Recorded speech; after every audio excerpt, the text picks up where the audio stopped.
In today's episode with Nicole Cacal, we discuss the business mindset, how important it is to adopt a good mindset in business and in life, learning to express yourself, learning to be pragmatic in business and life, the uses and ramifications of AI, and more.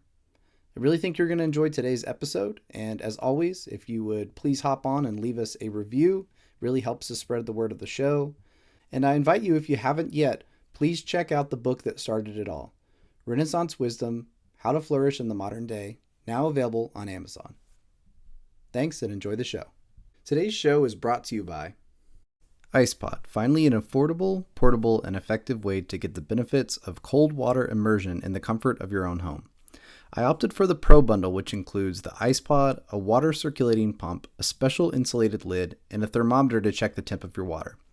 Even in Georgia, the Icepod keeps my water between 60 and 70 degrees, and when I load it up with the 36-pack of water bottles that I use and refreeze after each session, I can easily get it around 50 degrees for the perfect cold water immersion experience.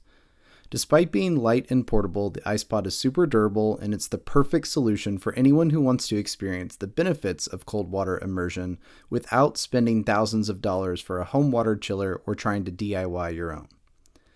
Cold immersion can help with recovery and muscle soreness, raise dopamine levels, help you wake up and be more alert, help you to burn more calories, mobilize brown fat, and more. Visit podcompany.com and use my special promo code SHANE50107 for $10 off your order, and each sale helps to support the show as well. Stay cool out there, people. Are you looking for the perfect high-protein snack that isn't loaded with stuff like MSG, nitrates, and sugar? Carnivore Snacks is the perfect high-protein snack made from quality grass-fed beef and salt. That's it. Each bag uses 1 pound of high-quality beef, lamb, pork, or chicken, salt, and nothing else. Aside from being easy, healthy, and convenient, they also taste great. These snacks are not just another jerky. They are way better. Give a bag a try, and I know you'll keep coming back. Check out Carnivore Snacks, spelled with an X.com, and enter coupon code SHANE05137 for 15% off your order, and each sale will help support the Renaissance Wisdom podcast as well.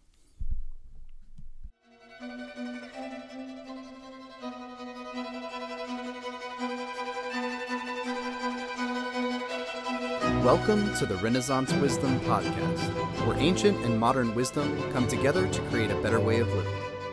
I'm your host, Shane Sorensen, and each week we speak with successful people from a plethora of disciplines in search of wisdom from their own lives. Your own personal Renaissance begins today. Let wisdom be your guide.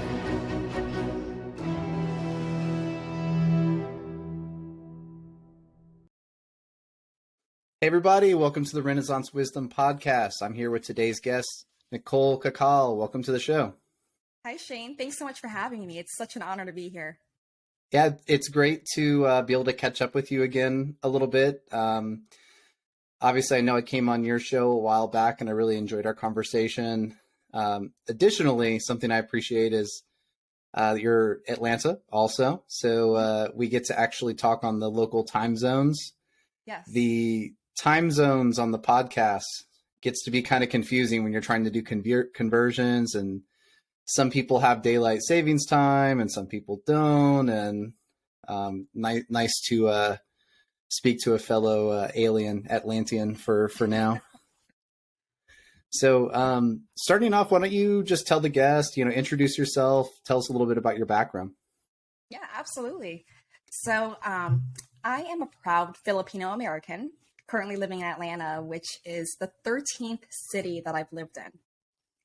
My father was in the military, so hence all the moving when I was growing up. And the travel bug just stuck with me my entire adult life. So I'm also an entrepreneur and a professor at 2 universities based in New York City, the Parsons School of Design and the Pratt Institute, 2 really big design schools that I really enjoy teaching at. And I've been teaching for the past 4 years. I can't believe it's been 4 years already. If you told me I would have been a professor 10 years ago, I would have laughed. So it's something that I never thought I would fall into, but it really just goes nicely with the work that I do and the mission that I'm on. And yeah, I mean, that brings me into the next thing, which is kind of, look, I know you're working on a lot. I've been seeing on like the social media and stuff that you've been traveling, doing speaking a lot, which is something we spoke about. I mean, I think it's awesome that you're doing that. It's, something that's a little different, I think, than kind of some of the things you were doing. But, what are you currently working on? Like, what projects do you have going? Yeah. So where do I begin? Yeah. I'm one of those people that always has so much stuff going on. Like you were saying earlier, lots of irons on the fire. Yeah. So right now I'm working on some strategic changes with my company, an innovation consultancy called Forbes Ignite. And we are a licensed partner of Forbes Media, which means we're a completely separate company. So we have full autonomy about what projects to work on and who we work with, which is great. Mm-hmm. That also means we're a startup, right. Which a lot of people are very surprised about. And we're focused more on human-centered artificial intelligence and innovation projects with Fortune 500 companies and late-stage startups. And I love this focus because it combines everything in my background when it comes to human-centered design, business, and technology.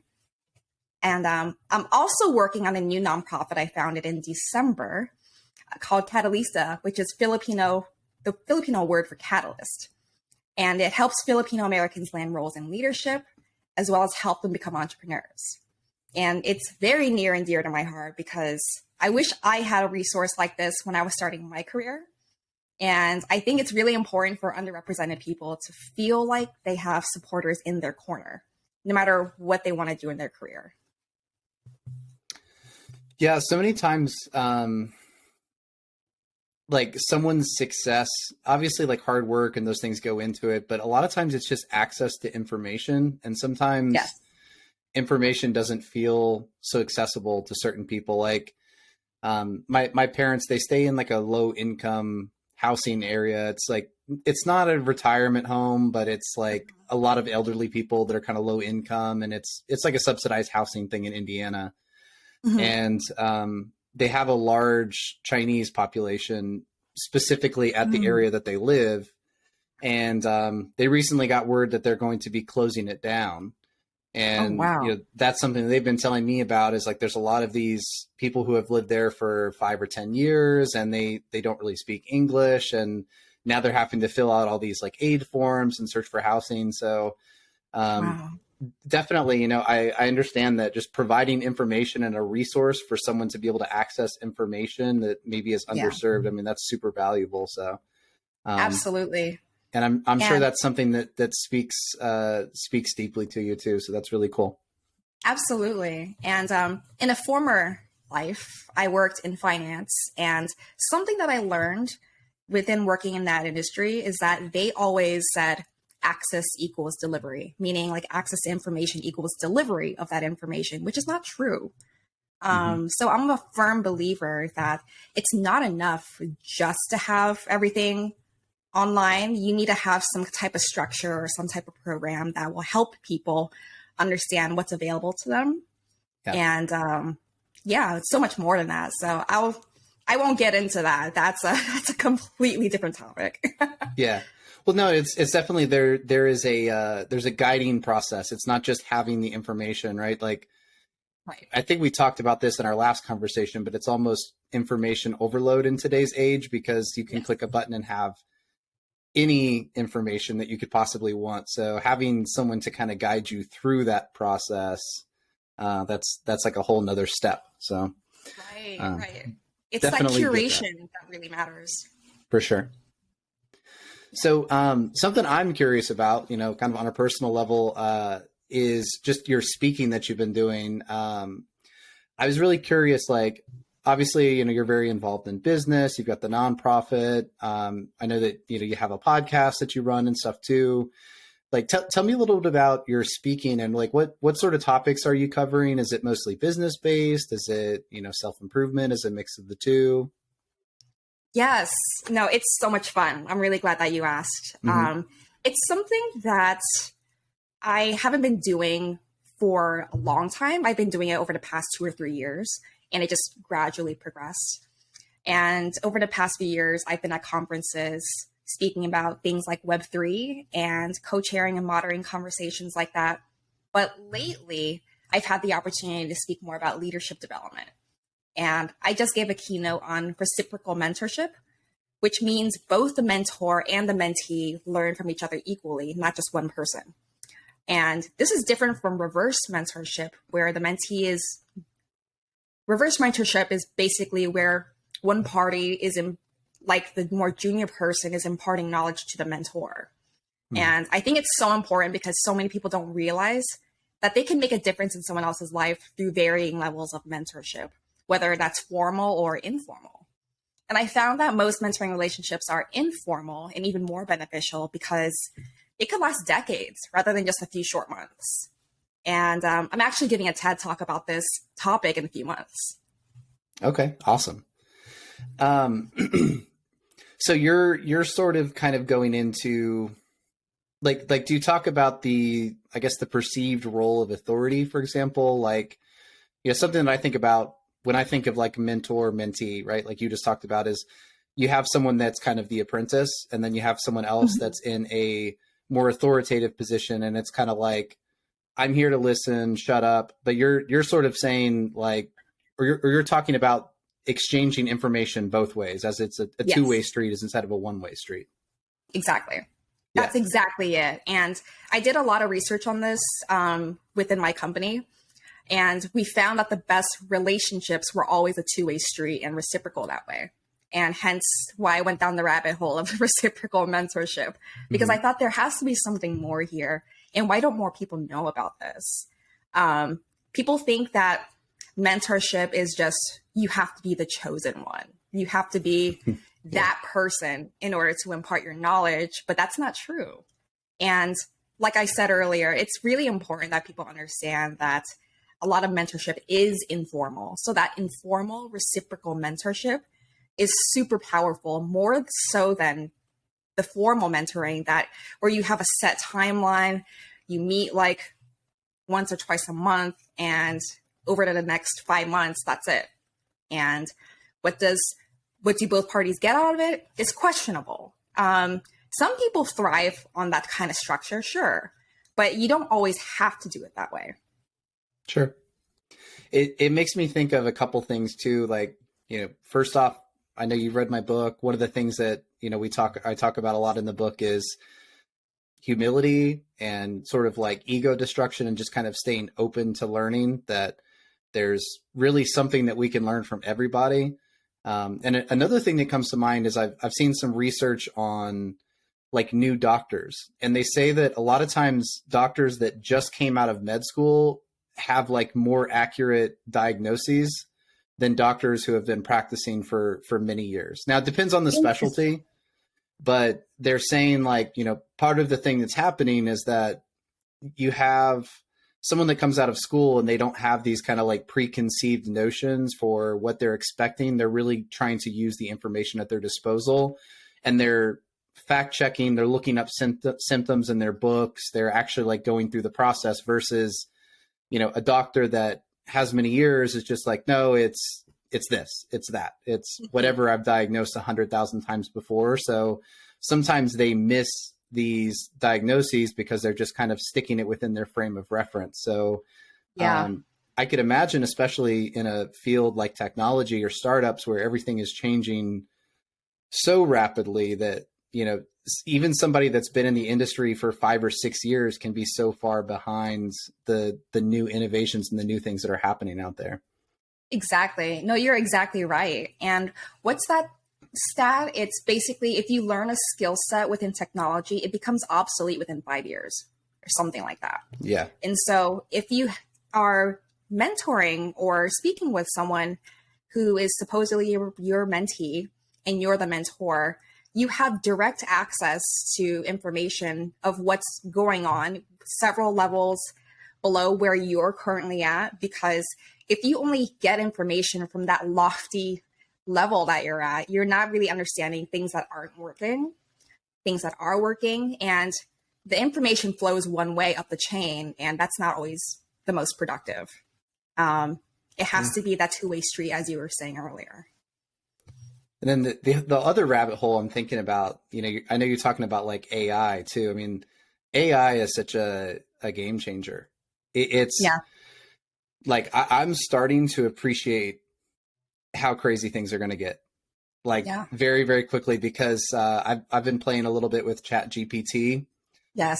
and I ask it like, and I'm just using the free, like early version Chat GPT 3 or whatever, and I'll tell it, like I'll say, okay, like for example, there's the philosopher Nietzsche, who he's my favorite, but I really have an appreciation for the Stoics in the ancient world.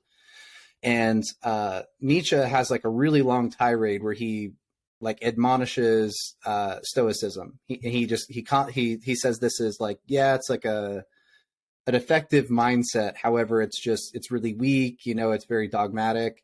And so I tell ChatGPT, give me a reconciliation of Nietzsche's philosophy and the Stoics. And it gives me an incredibly well thought out, beautifully poignant way to sort of combine these two conflicting philosophies. Or I'll tell it, give me an extra chapter to Thus Spoke Zarathustra by Nietzsche, and in the way that he would have written in his style. And it types up a chapter that's like exactly what I would expect Nietzsche to write. And obviously the limitations right now, I think, to like the AI, it's all about prompts. The better prompts you give it, the better result it's going to give you. So there is still some creativity in it, in the sense that like, you can't just tell the AI, write me a book. But if you give it the prompts and you say, give me a book about so and so and so and so and so, and you have a little bit of that creative input, it just, I'm rambling on a little bit, but it's amazing to see what AI can do at this point. And I'm just like, I'm so blown away by the future and literally how fast things could change at this point. Absolutely. I've been playing around with ChatGPT a lot as well. And there are these roles called prompt engineers now. I'm not sure if you've heard about that, but basically people who can basically come up with different prompts to get the outcomes that you want in a very creative way. There are like ex-poets that became prompt engineers as well, which is really interesting to me. Yeah. I feel like you have to have that great grasp of the language in order to really get some really interesting outputs.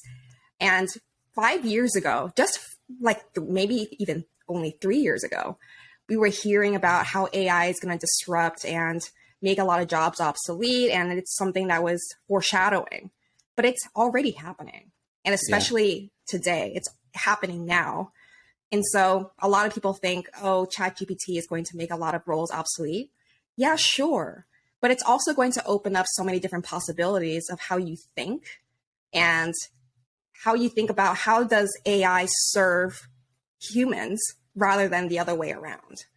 And so that's what we're really focused on with human-centered AI, making it more conducive to actually solving real challenges for real people, rather than just throwing technology at problems, assuming that everything's going to be solved. Sure. Yeah, I mean, we're like you said, right now, ChatGPT works for us. Maybe Yeah. maybe in 10 or 20 years we'll be serving the ChatGPT overlord, but for now, I think it still is under our control. So and you said, so that's specifically in your business, you're working a lot with AI and integrating that technology into startups and new companies, correct? Yes, absolutely. Yeah. So we come up with a lot of different recommendations. We play in the conceptualization and ideation space. Mm-hmm. So we're not like the McKinseys or the Accentures of the world where they execute on different implementation. We come up with the inspiration behind what AI could do for you. And so in business, there's like the standard cost reduction, efficiency increase, so on and so forth. And there's a lot more than that. I'm only naming a few. And Sure. But what we're mostly interested in is how do you utilize AI for consumer facing products? Because there's a lot of use for AI specifically for operationalization purposes that people never see. Like if you work at a big bank and you use AI to automate certain tasks to make your job easier, sure, a consumer never sees that, but it indirectly helps the consumer experience. Yeah. I've played with too, I have a personal training background, and, my day job, I, partially own and manage some gyms here in Atlanta. And I've just played around with like what a trainer could do with it. For example, I mean, you can tell it, here's my client, she's 28 years old. She weighs, 150. She'd like to weigh 135. She wants to gain X amount of muscle. She has the ability to work out 5 days a week. Give me a 5-day per week workout plan focused on these goals in an Excel spreadsheet. And it'll give it to you. And it's pretty good. There's a few changes I would make. Maybe my prompts just weren't 100% perfect. And then you tell it, give me a meal plan based on these macros, or, you can even tell it like calculate macros for this client. This is height, age, weight, goals. Give me a macro plan, and also print me a shopping list so that I can make a shopping list for the week and do my weekly meal plan. And it's like, I mean, it's incredible at processing data. So I can only imagine on the back end of a business where we spend so much time just processing data and making data accessible. I can only imagine what AI could do. And I think that as people catch on to what AI can do, I'm sure that your services are going to be even more in demand, because it's like, you don't have to pay a robot. A robot doesn't take lunch breaks. It's just it's a machine. Yeah, but they still need someone like you to look at the workout plan for the week and basically the whole entire package that comes with the output, and make sure that it's actually it's actually sound and not just Sure. something that an AI spits out and that doesn't really apply to like physical fitness or anything like that. I love that use case that you just described. I would have never thought of that. Yeah. Everyone thinks that it only applies to existing technological solutions, but I'm more interested in the use case that you just described, like how it helps consumers. Yeah. So, yeah, I think it's just,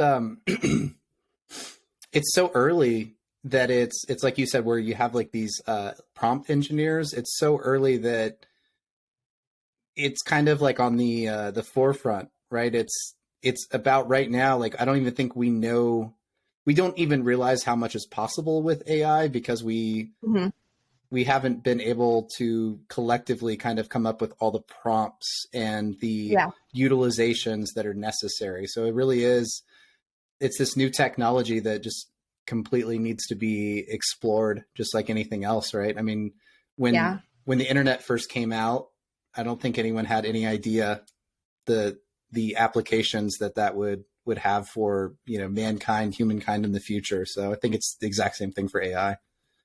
exactly. There's I have a prediction or a hypothesis that with the use of things like ChatGPT, and if when AI becomes more popularized, it's actually going to change language or change the way we communicate with AI and ChatGPT because of the outputs that you're trying to get. And there's this discipline called ontological design that I'm really, really into that not a lot of people know about. It's a very obscure discipline. And what it basically means is that the tools that you use, the tools that you design, in turn, design you in return. So it's a continuous process. And so when you really think about it, if you're changing your behavior in order to get an AI to work for you, it also influences the way that you think, the way that you approach problems, the way that you approach different things. And it continually evolves. And just think about like the iPhone. Think about how that has influenced our everyday behavior. We're constantly on our phones now, but back in the day, I forget when the first iPhone came out. Sure, we were still behaving in a specific way, but when the more used to it we got, the more we just expected to have information at the palm of our hand. And people rarely use the phone to call anymore. It's just like an information tool that designed the way we interact with it. So I'm super into that. And I really feel like more technologists need to understand what ontological design is so that we understand the implications of AI in the future. Yeah. It makes me think, I can't remember the term, ontological, what would you say Ontological design. Yeah. Okay. Ontological design. So it makes me think of like ontology in philosophy. Yes. Which is like kind of a study of, it's really difficult to try to put into words. Just it's kind of it's pretty complex, but it's, essentially the idea that like the language that we use shapes the way that we view the world.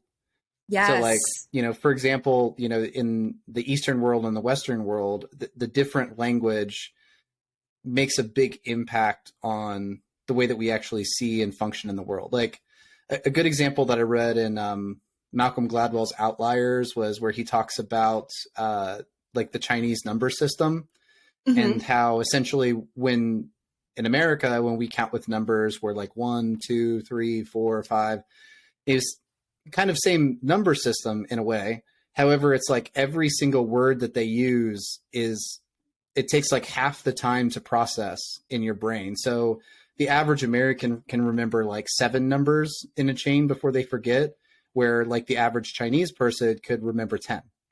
And so you take this and you compound it over someone's life in mathematics. And it's essentially showing that because of the way that the Chinese language uses numbers, they're able to process numbers more quickly, which leads to more efficiency, which leads to, just in general, like when you look at the Chinese population, they're much better at math than the American population. And when they look at the amount of time that they spend studying or the things that are shown in schools or things like that, it's very similar. However, you have this major kind of outlying proficiency that exists because of the language and the way that they process that information. That is fascinating. I never knew that. I want to take a look into that more deeply. Yeah, it's and I believe that's what it was. Outliers, Malcolm Gladwell's Yes. Outliers. So if I'm gonna dig it up and make sure after the podcast, and I'll confirm with you or not, but yeah, I'm pretty sure that is. So if I'm misquoting, I apologize. But no worries. So I wanted to ask you to specifically with business, right? One of the goals of this show is to pull out experiences and bits of wisdom that people, the guests have kind of gained through life and through their experiences. So what lessons have you pulled specifically from business and from some of the things that you're doing that would you recommend or could you give to the listeners that they could apply to their lives to, make their lives better? Yeah, absolutely. Oh, so many. But starting with adaptability. I've learned that in business, you need to be adaptable, especially in entrepreneurship. You have to be flexible and not so rigid in your thinking and be ready to deal with whatever life or work throws at you. And in some ways, my upbringing really helped me with that skill, given that I've had to be adaptable whenever I would move to a new city, especially at a young age, for example. And in turn, my business really helped me develop the skill even further, which then makes me more adaptable to situations in my everyday life. I've also learned that you need to be, you probably hear this a lot, but you have to have a really thick skin. Business definitely taught me that one the hard way because you're not always going to work with people that you like. And I recently learned from Chris Voss, the former FBI hostage negotiator that wrote Never Split the Difference. It's such a great book. I highly recommend it. I learned that practicing empathy doesn't necessarily mean you have to like the other person. You can empathize with someone simply by understanding what they're talking about. You don't have to agree with it. You just have to understand it. And I've practiced that both in business and in my personal life. Those are both great takeaways. And it's the second point kind of makes me think of just the idea of like in Stoicism or philosophy of just kind of accepting things as they are. Especially when you talk about empathy, because so many of the negative things that we go through in life, or the emotions that we experience, are just because we don't accept what is. Yeah. We're trying to categorize things, or we want to label someone so much like as bad. Well, every time I interact with this person at work, they're rude and they're mean and they're grumpy, and it causes us to get upset, and it causes like rifts in the workplace. And then, we're sitting there and we're like hammering these emails, like angry talk, like just thinking about this person and how rude they were to us, but just accepting them as they are, and maybe understanding, hey, like maybe they're going through a divorce, maybe they're going through, the loss of a loved one, or, maybe they had a bad upbringing or whatever it is. Just trying to get inside of that person's shoes and feel what they're experiencing a little bit can also help you to kind of accept that, we're just all human beings doing the best that we can, and kind of frees you a little bit from that need to judge, I guess, and just sort of accept as is. Absolutely. I read somewhere that it's helpful. Well, I don't know how helpful it is, but one perspective is to always assume that someone is mourning. And I mean, it's not to the extreme, but it just puts things into perspective that you never know what someone is going through. Right. And the the thick skin also, understanding that it's like, really, to do business at a high level, you kind of have to not let emotion dictate things too much, because emotion in business is like, I'll give you an example that, just kind of like from my industry, the business partners that I have, and when they're looking at gyms, they are very, very selective about the locations that they'll take on, to the point that it's like, we have to have X amount of like money for TI improvements where we can go in and do the building. We have to have X amounts months of free rent. We have to have, certain monthly kind of overhead and carry. There has to be proper signage. We have to be able to lock in a lease without, basically with like a 10-year guaranteed lease that doesn't have like too many escalations. That there's so many requirements that even though there's like thousands and thousands of buildings in Atlanta, sometimes it takes a year to find a location.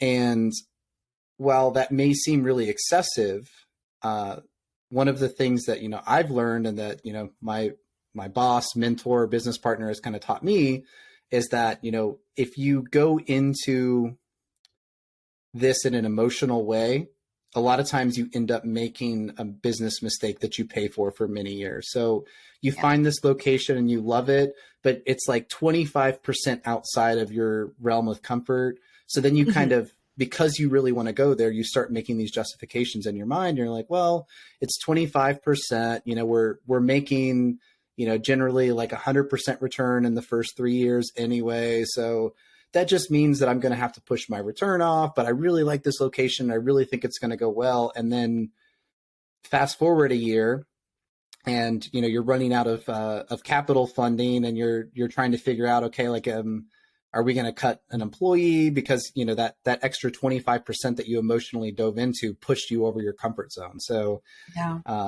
obviously, I mean, in anything, including business, sometimes you do have to follow your gut, but, I think that's the thick skin thing, is it's like, you really have to just look at what is right and what do I need to do in this situation, and not follow that emotional impulse too much. Yeah, that is such a great example. And you're basically saying you have to be objective in your thinking. Can't bring too much baggage with you in your decision making. Yes, experience is helpful, but you can't let it cloud your judgment for an otherwise informed decision that you're making. Right. And it's like, I guess, like in dealing with employees too, that's another good example, is like, sometimes you may really like a person, but if they're just not doing the job, sometimes you have to be able to make that call to, either give them the choice of like, look, I like you, I appreciate you as a human being, but you're just not performing the way I need you to perform, and you have to either correct it or, we have to part ways. And of course, it's never easy or doesn't feel good, especially to the person that maybe is getting told that. But again, that's where you got to have that thick skin and just be like, it's business. They're trying to make Yeah. me more productive, and I have to accept it or drive myself crazy about it. Yeah. I think you and I both are very, very pragmatic people, and we approach things from a very practical standpoint. And what I've also learned in business, which I have no better way of putting this, but a lot of times when you're managing people, it's a lot of ego management. Yeah. It's especially when you're dealing with senior level people. They can have the best ideas in the world. And if someone comes in and thinks they have a better idea, you have to play facilitator, you have to play referee, and really just manage these egos. And I learned that the hard way as well. I thought that if anyone were to come up with suggestions and wanted to help, like any help is welcome. But at the end of the day, it's really all about making people feel seen and feel heard. Yeah. And they're more likely to perform better because of those circumstances. For sure. Managing people, that is by far the most difficult part of business in my experience. I don't know if it's the same for you, but no, definitely. Maybe that's where like more of the robots and the AI come in, right? You just here's your prompt, go do it. No questioning. I don't have to worry about your ego. It's just like, yes, master, I will do this for you. So the next thing I want to ask you about, we talked about this a lot, and this is something that, as we're talking about ontology, I think this is kind of like you talked to me about the spirit of curiosity, and that's something I know that you talk a lot about in your podcast and in your business. And that's kind of a term that, while I would have said it a little different, I really like that phrase, right? The spirit of curiosity. And when I think about philosophy, all the way back to Socrates, right? Socrates tells us that the spirit of philosophy begins in wonder. It's this kind of like idea that you're sitting somewhere, you look up at the sky, you see these stars, you see the moon, and you see the tides that follow the moon, and you see the way that the grass grows out of the ground and the rain falls, and you ask why, as opposed to just being someone that just, experiences it, which obviously there's value in that too. Just being in the moment and being present and not overthinking everything. But this curious mindset, the spirit of curiosity. Why do you personally think it's so important in business? No, I love that quote that you brought up. And I feel like a curious spirit is so important because you always have the opportunity to learn or find a lesson in something, especially in human-centered design. Mm-hmm. There's a saying that you can be an effective innovator by having a beginner's mindset. And if you look at certain age-old problems with a beginner's mindset, that gives you the opportunity to come up with novel solutions that you otherwise would have never come across. And I also think a curious spirit's important because it helps us become more connected with one another. I think if more people practice curiosity rather than judgment, we'd all be in a better place. As you were saying before, like it's better than to be judgmental, right? And I listened to this podcast I'm not sure if you're familiar with Lex Fridman. Mm-hmm. He's an AI researcher who's really interested in philosophy. And what I appreciate about him so much is that he interviews really interesting people, no matter how controversial. And he comes from a place of genuine curiosity that brings out the best in his guests. And I think if more people did that instead of judging and talking past each other, we can achieve so much more. And we also might be able to learn a thing or two. For sure. Interesting side point about Lex Fridman is he's also a jiu-jitsu black belt. Oh, I didn't know that. Yep, he's a jiu-jitsu black belt, and I actually competed against him at Blue Belt Worlds, like in like the 4th round, and he tapped me out, and I was really upset because I was doing really well. I won like my first 3 matches, and I don't think I don't know, he might have got like a bronze medal or something at Worlds that year. Um, and it was like he was kind of the first guy that I guess like beat me, that was kind of like a bigger name in the sport. Now this is at blue belt, so this is at the bottom. And I was always curious like what happened to him, because after that, like he did really well at the championship that year, and then I just didn't really like see him in competition or anything anymore. And I totally forgot about him for like many years, and then I just like saw he was huge on this podcast one day. Yeah. Uh, and I was like, man, that name just really sounds familiar. And I was trying to place it, and I realized like that's where like I knew him from. Was he like he like choked me? He didn't choke me unconscious, but he choked me out like at Worlds, like 10 years ago at blue belt. So Oh my um, God. yeah, so he's like he's definitely an interesting guy, because he's got the jujitsu going, he's got the engineering and the programming and the podcast, and super inspiring. And I guess that is that spirit of curiosity, right? Is it's just it's always wanting to learn more about so many different things. And Hmm. that's something that I noticed about you too. Like, you're a bit of like a Renaissance woman, right? I mean, I was reading your bio, and it's like piano and painting and writing, uh, CEO of a couple of companies, like you're involved in business, you're doing speaking. Um, do you think there's a lot of value, I guess, in being well-rounded versus like just specializing, or what are your thoughts on that? So I think my well-roundedness was by accident, but Mm-hmm. no, really appreciate that. I do think that it's important to be well-rounded because you are not your job. Your job is your job. And I think a lot of people really, when they think about their identity, they tend to go job first. And I learned a very long time ago to break out of that mindset. Um, Yeah. a lot of people, unfortunately, don't get that, and they think you have to be in this box so people can figure you out. But in reality, we're complex human beings that have the capacity to appreciate different things in life and different hobbies, different interests, whatever. It's healthy and it helps you see the world in so many different ways. Um, I don't believe in being defined by right brain, left brain. I think you just need to nurture your brain, is all. Yeah. And it also makes you a much more interesting person. And I recently met a doctor who's also a ventriloquist and a magician.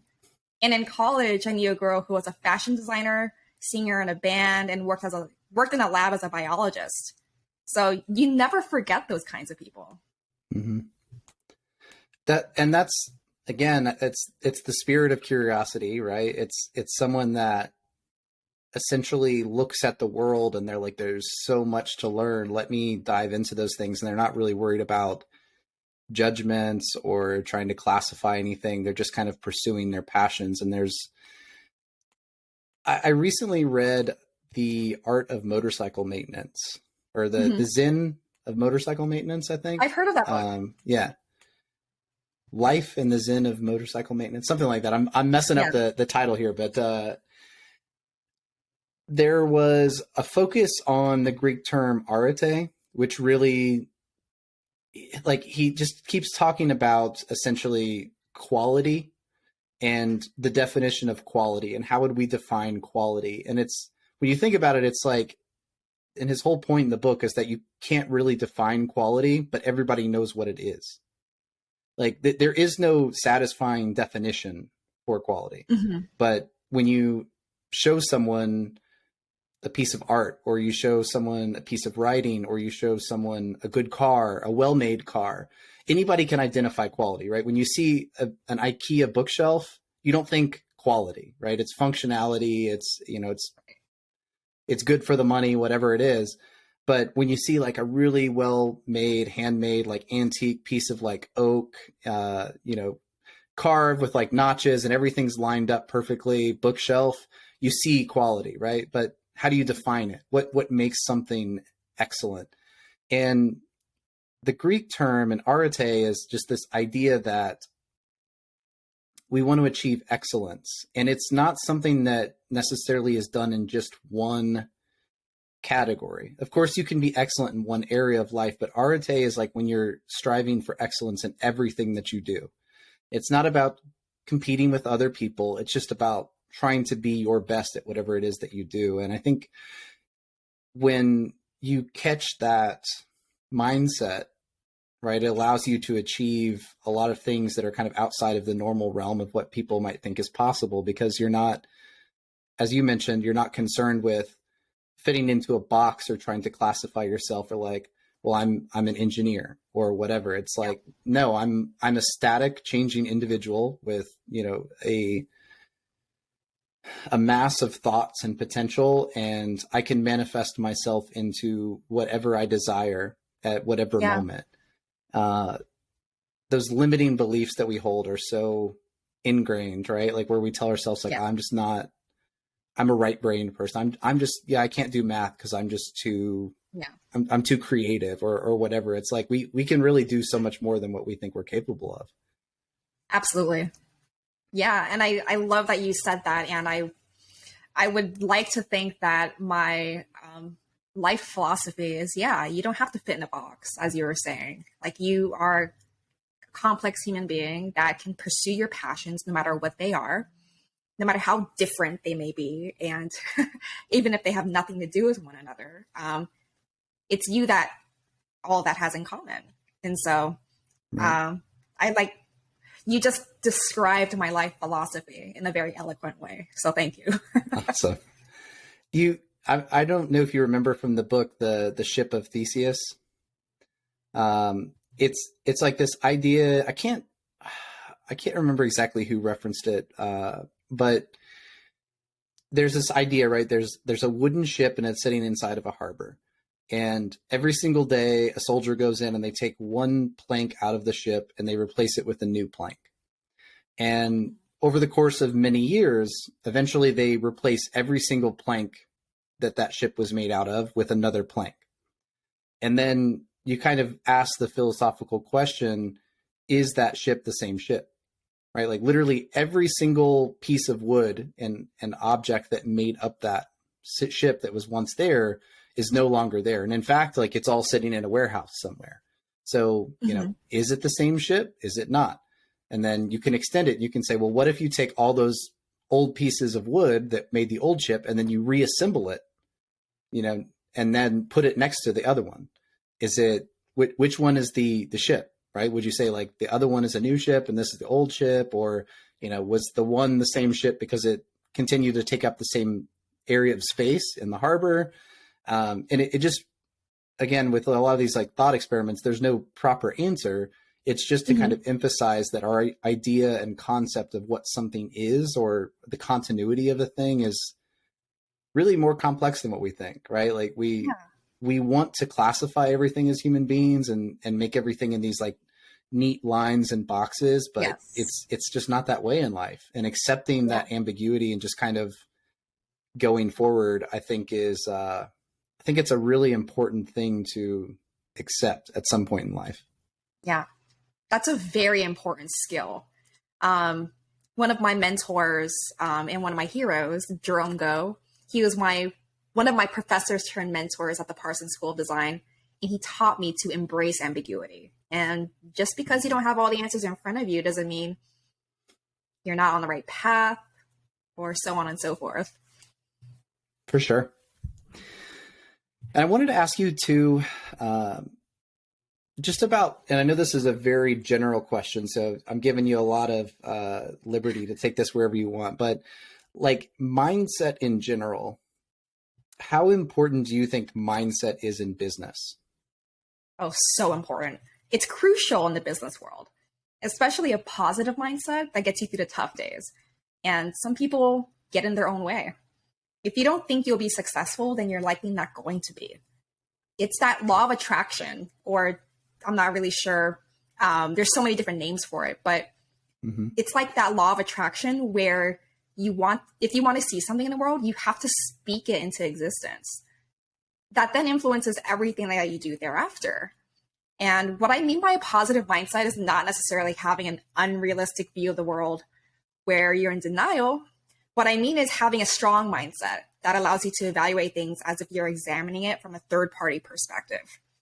If you handle things this way, you're less likely to take things personally. You'll have a more objective view about what's really important. And I believe this helps you ruthlessly prioritize your objectives and what really matters at the end of the day. Yeah. Yeah. I mean, it makes me think of like the Seneca quote where it's like, and I'll have to kind of paraphrase it, but if you don't know where you're headed, like any wind is favorable, right? Like you just kind of drift about in the wind as opposed to having a plan, right? And that strategy, little things like writing out a business plan and, maybe every 6 months, like sitting back and re-examining what your sales figures are looking like and what your how your clients are responding to products and maybe identifying things that you need to change. I think that is so crucial in business, especially as we keep talking about with technology and how fast things are changing today. You have to be adaptive, as you mentioned. A example that I see a lot in the gym industry is there are a lot of people who go into it with totally the wrong mindset. And gyms actually have a really high failure rate. I think it may be as high or maybe even higher than restaurants, believe it or not. Wow. You wouldn't think of that because you see the big gyms like, the Crunches and the LA Fitnesses and the big box gyms that are like spreading. But think about how many gyms, like none of the big gyms that were around like in the 80s, for example, or the 90s are like really around anymore. I mean, there's a few Gold's gyms, but basically they're defunct. I mean, Powerhouse, 24-hour fitness, like so many of these big gyms have gone out, and those are the big gyms. When you look at even a smaller level, like your mom and pop kind of operations or your local gyms, almost none of those stick around. And something we see a lot is you see someone that was a doctor or, a lawyer, like had a successful, 6-figure salary for multiple years. They save up a little nest egg and their dream is like, I'm going to go out and I'm going to open a gym. And they don't know anything about opening a gym. So they go to a franchise, like an Anytime Fitness was a perfect example. And they sell them the franchise kit. They're like, no, like we're going to give you everything you need. We're going to give you the support. Like you're guaranteed to make money. You're part of like our network. And they go into it with the idea that, okay, I'm going to open this gym. I'm going to hire somebody for $10 an hour to run the front desk, for 40 hours a week. And, I'll hire a manager and I'll give them a couple grand a month. And, I'm just like going to collect money for the rest of my life. And every time what happens in that situation is like that person ends up working the front desk at a gym for 60 hours a week just so that they can basically break even, because you're going into it with the wrong mindset. Like going into the franchise is just not, obviously they're trying to make money. So they're selling you a dream. They're selling you an idea. But the bigger problem is that your mindset was totally wrong. Like if you're going into business with the mindset of like, I'm going to be completely hands off and somehow this thing is just going to guide itself into like the promised land that I'm just going to collect like $100,000 every year for the rest of my life for doing nothing. And a bunch of people making $10 an hour are going to sustain my livelihood. Man, you made such a mistake in your planning process already. Yeah. Yeah, that's such a great example. I would, not to pick on franchises in general, but like you said, they try to sell you the dream. And if you don't happen to have any subject matter expertise in that industry, then you can always learn. But like you said, they go in with the wrong mindset that, I'm just going to make a few adjustments. I'm going to do X, Y, Z, and just let it go on autopilot. That's not really how things work. Right. Well, and one of the best franchises that you see out there is like a Chick-fil-A franchise. I mean, you see it all over the place in here in Georgia, but I mean, like they have so many specifications. I think you have to work like X amount of hours at a Chick-fil-A. So like you can't just go in as an investor and say, I want to open a Chick-fil-A. You have to work at a Chick-fil-A. You have to manage a Chick-fil-A. Yes. You have to put hours there. You have to see their process. You have to, be bought into their mindset. You have to identify with and experience the company culture. And agree or not with like kind of like the political side or whatever of, Chick-fil-A and, where they donate their money to and things like that. like when you are objective and you look at them as a business, like there's a reason. Like Chick-fil-A can have a line. They always have a line, for one. Yeah. Like their line goes all the way out into the highway, and you're Hmm. through the line somehow in like 10 or 15 minutes. The employees always greet you with a smile. They're super, like, everyone's super friendly there. Everyone acts like they want to be there. It's not like someone's just like handing you your food, just like throwing it in your window because they're ready to go home. I mean, they run a great business, and a lot of it is, like you mentioned, it's because they're bought in and they've actually had to experience that business and know that business. You can't just throw money at it and just hop in. Right. Exactly. Exactly. And I actually I heard that they opened the very first Chick-fil-A in Hawaii within the past year, and it was like news. It made the news because that's how big it was. Yeah. Yeah, just so I give the listeners context, I'm originally from Hawaii. My family's from there. They're all from one tiny little island. And yeah, my dad was actually looking into franchises, and he wanted to open a Chick-fil-A, but yeah, there's so many different, like you said, specifications, and there's so many different requirements that you have to have in order to qualify. And so, yeah, that the world of franchising. Yeah. Well, you got to be realistic. It's like anything in life. We're so focused on, we want like the easy road. Yeah. When somebody tells you like, hey, just, give us $30,000 for a franchise license, and like everything's just going to happen magically. Like you're just going to have money flowing in like that. That's the answer that everybody wants. Mm-hmm. But, it's probably the person that's like, no, you know what? Like, honestly, maybe a franchise isn't even for you, because you need to understand the business. It's going to take a lot of time and a lot of hours. Like, they're the one that's actually probably giving you the I guess the package that has everything that you need to be successful. It's not the answer we want. We just want it now. Mm-hmm. We want it easy. Yeah. Yeah. That's the prevailing mindset that's out there right now. For sure. So one of the questions I ask all of the guests coming on the show, I've noticed pretty much everybody that has experienced any level of success to any degree has experienced some kind of setback. Because I think it's just, whether it's like a setback that came from you taking a risk, or whether it's that you had something really major in your life happen that caused you to kind of re-examine your life path and make a change. I think that people who have achieved success experience some kind of major setback. So I wanted to ask you, have you had, any like, big failures or big kind of turning points in your life that caused you to kind of re-examine and change your like trajectory or mindset? I love this question because I think everyone needs to go through some sort of setback in order to appreciate the opportunity of a personal renaissance. Mm-hmm. For me, that's when I quit my job in private equity back in 2018. And I was finishing my first grad program, and I had my first consultancy that I was doing on the side at the time.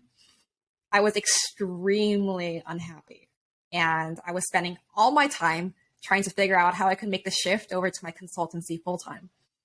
And I was really scared because of how comfortable I was, and I didn't want to give that up. And it wasn't until the discomfort of staying put outweighed the fear of moving on. So I admit that I struggled a bit, but at the same time, not to sound too cliche, I really found myself. I stopped caring so much about what my resume looked like or what other people thought about me. And it was so freeing. That was the year I started getting all my tattoos, getting all tatted up, and to fully express myself and not to hide who I am anymore. And so I went through a complete change. And I decided I wanted to work for myself. But if I did want to work for someone else for a period of time, then they would have to accept me as who I am. And at the end of the day, when you start to be true to yourself, you start to attract the right kinds of people and opportunities. Mm-hmm. I love that. And I heard the other day, I heard a reference to kind of idea of like how there's just this right amount of, I guess, discomfort or comfort that will cause you to just stay in a situation forever. Right. Like you see this all the time, like in relationships, like you get in a relationship and you're like, it's good enough. like it's not really good, but it's like good enough that you just stay in it and you stay in this like dead relationship for years and years. And, you have two people that are kind of collectively holding each other back, Yeah. because it's good enough. Yeah. So sometimes it's like you have to be just miserable enough to kind of make you be like, you know what, like whatever else is out there, it can't be worse than this. So I'm going to take action, because if it's good enough, you'll just kind of stay there. Right. And of course, I really like the idea of just, the self-expression. And I think that so much of that, so much of life is about learning. Like, I know we were just talking about how it's really hard to classify yourself, or how to, you know, I guess, determine what a self is. But when you start to tap into who you really are and you start to express that in the things that you do, that's like when the magic happens. When you stop Yes. questioning everything to a degree and you start listening to kind of what's inside, because you've done the work, you've worked on yourself, you've healed old trauma, you have looked at, the things that are your strengths and your weaknesses, and you say to yourself, like, it's time to shine, right? It's time to like really let who I am out as a person. That's when, like I said, like the magic really, really happens. I'm a strong believer in that. I couldn't have said that better myself. But you lived it, so I think I think that says a lot too. So another one I wanted to ask was, I always ask for a couple of book recommendations. Like, what are your, if you had two books that you could recommend to anybody, what would they be? Ooh. So the first book that I would recommend. So my favorite book that I read this past year, I might have mentioned this to you the last time we spoke. It's called Post-Capitalism by Paul Mason. Mm-hmm. It's a mind-blowing book that's extremely well written. He was an investigative journalist for the Washington Post, I think. I'd have to double check that. And he writes from a very informed point of view about economics and so much more. Another book that I really like that I read within the past few months is called Atomic Habits by James Clear, Yeah. which teaches you how to form new habits by taking small steps every day. I absolutely love that book. Yeah. When I listened to it in audiobook, and it was so crazy because so many of the ideas that were expressed there were like, I felt like I was kind of reading a very different version of my book.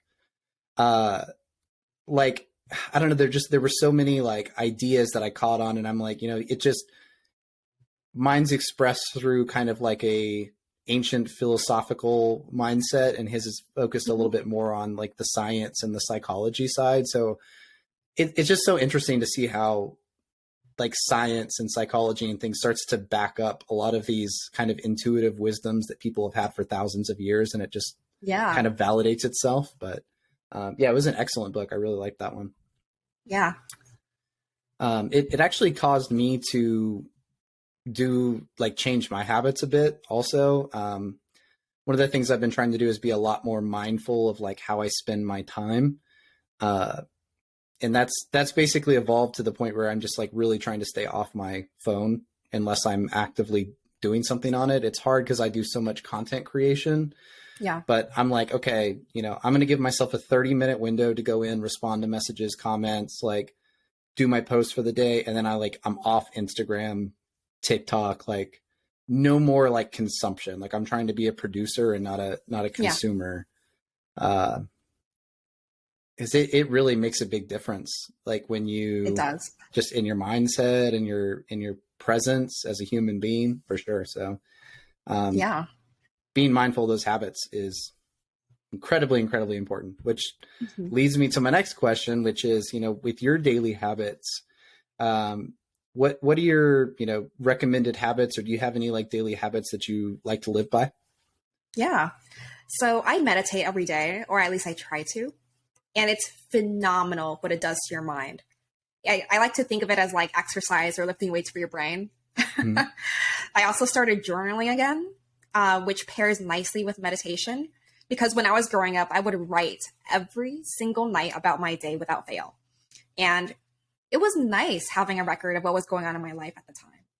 So you just see how much you grow. because at the end of the day, the only person you're in competition is with yourself, no one else. Yeah. And so I think journaling and meditation paired together make a great combination. Okay. And with meditation, obviously I know that there's a lot of different types of meditation. Like specifically, like what type of meditation do you like to practice? So I do TM, or transcendental meditation. I learned it many, many years ago. Um, yeah, and it's just 20 minutes in the morning, 20 minutes, not in the evening, but like toward the end of your day. Mm-hmm. Yeah, and every day. And it just, you have like a mantra that you say, and you're not supposed to tell anyone your mantra. So don't And tell us. Yeah, keep it yeah, secret. that's like one of the big rules. And Uh, yeah, you just, and you just develop your own practice from that, from those foundational, from that foundational standpoint. okay. I have a lot of people recommend meditation, and I've done it a few times, like more than a few times, but like never something that's been consistent. I feel like I Mm-hmm. have a lot of like active meditations that I do, like little things when I do my cold bath in the morning. I try to kind of go into like a internal place, and I've been trying to do more like affirmations and things like Yeah. that, just so when I find like downtime. Um, I've had a couple of really interesting experiences with like just I guess I don't know if it's transcendental meditation or not, but like kind of where you have a anchoring kind of word, and you're trying to like remove thoughts gently and just kind of clear your minds. Um, I guess I don't know. I need to experiment with it more, but Yeah. I've had a Yeah. lot of people recommend that. Absolutely. There's so many different ways that you can do it. I don't think there's a wrong way to do it. There's Hmm. just different methodologies that work better for some people. Sure. I also wanted to ask you, do you have any heroes, or did you have heroes at any point in your life, kind of when you were, growing up, like someone that you were looking up to? Yes. So I know this is going to sound very, very cliche, but it's going to be my very first and foremost hero is my dad. Love it. He's the most selfless person that I know, and I respect that so much. And no matter how difficult things can be, he's always been there for me, and he's kind to everyone. And he's been such a great role model for me from that standpoint. I learned very early on in my career that it's better to be nice to everyone, because you have no idea who you might need later on, or Hmm. your connections, that even though, especially in business, I've met so many people where if there's no immediate way that you can help them, they just toss you aside, and you never forget that. But if you're kind to everybody, you don't have to keep track of people. You don't have to, you just know that you were your best self to that other person, and you didn't try to harm them in any way, and you have no idea when you might need that person in the future. So I learned that from him. Another person that I looked up to, I mentioned him before, my mentor, Jerome Go. He deserves 2 shout outs because he taught me so much.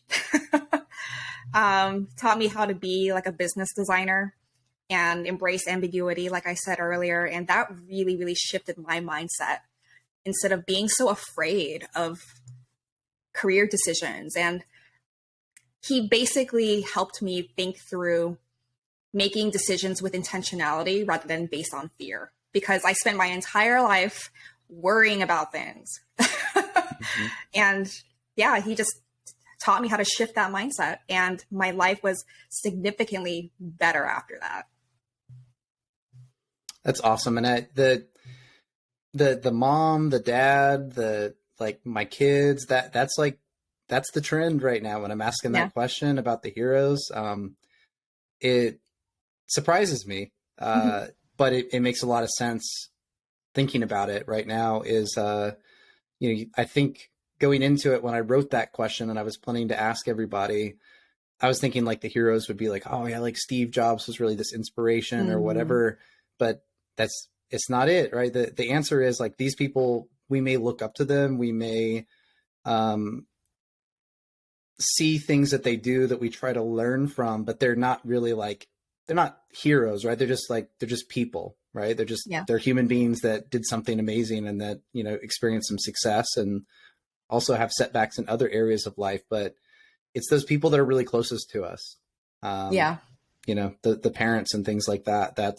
Those are the heroes. Those are the people that really make the biggest impact on our lives. And it makes me think of, you know, as cliche as Tony Robbins is, right? Like Tony Robbins kind of talks about like not trying to, you know, go out and change the world, but just like really trying to be great to those like 2 or 3 people that you're closest to, because Yeah. those are, you know, those are the people that you spend all your time with, that you spend your life with, that are going to remember you. And it's like, you know, what's more important, that you're remembered as this like really, really successful business person, or that, you know, at the end of the day, like you know, your family looks back on you and they're like, you know, they were a really great person, or, you know, they were really amazing. You know, I think Yeah. if we're honest with ourselves, it's those really close relationships to a few people that matter more to us than, you know, how the entire world perceives us sometimes. So, Exactly.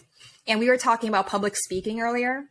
mhm. You want to know a great public speaker? That's Tony Robbins. He's like the gold Oh yeah, standard. Everyone looks up to him in the public speaking world. Well, he's most people. I don't amazing. want to say everyone. Yeah. Did you see the I'm Not Your Guru Yes, documentary? I did. Yeah. That was so cool, because I went into it and I thought they were going to like, I think maybe even they did. Like even the people who did it were kind of like, we're going to go in and like expose him. Like we're going to show like the real Yeah. side. And then they're just around this guy and they're like, wow, like Yeah. he's the real deal. You know, Yeah. yeah, I mean, who knows, right? Like maybe he goes home and like beats his wife, and I have no idea, but like, I have to imagine that like this guy's the real deal, you know, that he really Yeah. seems to be living the ideas and the things that he's promoting. So, I mean, that's amazing, because I think that he's setting a really high standard. So, Hmm. and Absolutely. the last question I always like to ask is, imagine that you could go back in time, speak to, you know, typically I imagine like a teenage version of yourself, because I think Hmm. when we're teens, a lot of times we're struggling, we're trying to find ourselves, or maybe trying to find our place in the world. You know, if you could go back in time and give yourself a piece of advice, what would it be? What would you tell yourself?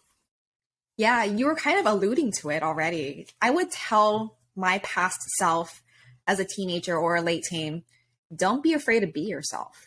Stop worrying about what other Mm, people think about you, because you have your entire life to be worried about things. I get that right now you're worried about grades, worried about boys, worried about getting into college, whatever.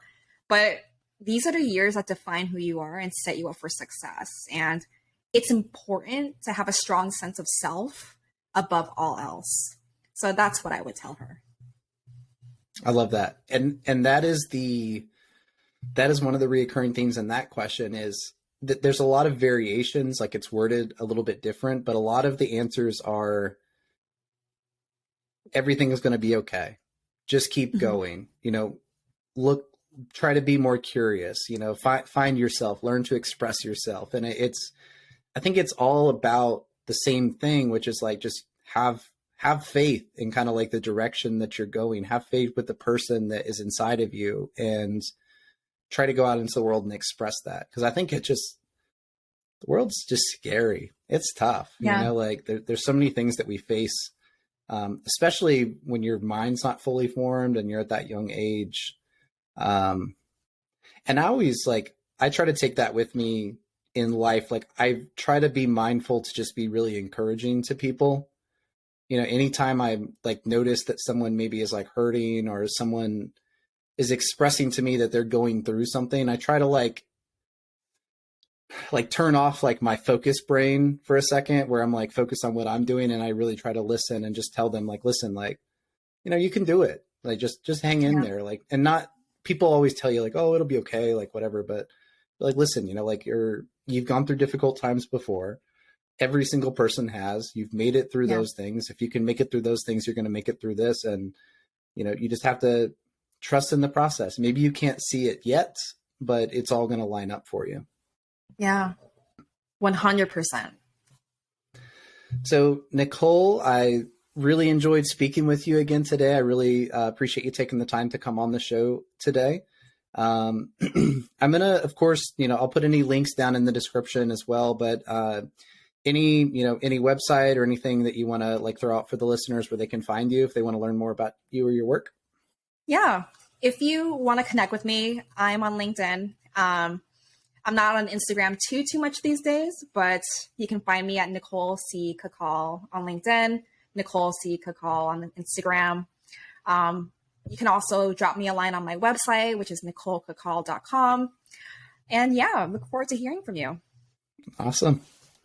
Well, Nicole, thanks again for coming on. It's great speaking with you today. I hope you have a great rest of the day here. Thanks so much, Shane. It's great speaking with you. Thanks. Thanks for listening to the Renaissance Wisdom Podcast, and hopefully you learned at least one lesson on today's episode. Our mission here is to uncover practical wisdom to create a better way of living for our audience. If you enjoyed this episode, please help us by leaving the show a review on your podcast platform of choice and by giving it a share on social media. This really helps us to grow our audience and to continue to add more episodes. If you are interested in learning more, please check out our website at renaissance-wisdom.com or check out the book that started it all, Renaissance Wisdom: How to Flourish in the Modern Day, now on Amazon. Thank you again, and may wisdom be your guide.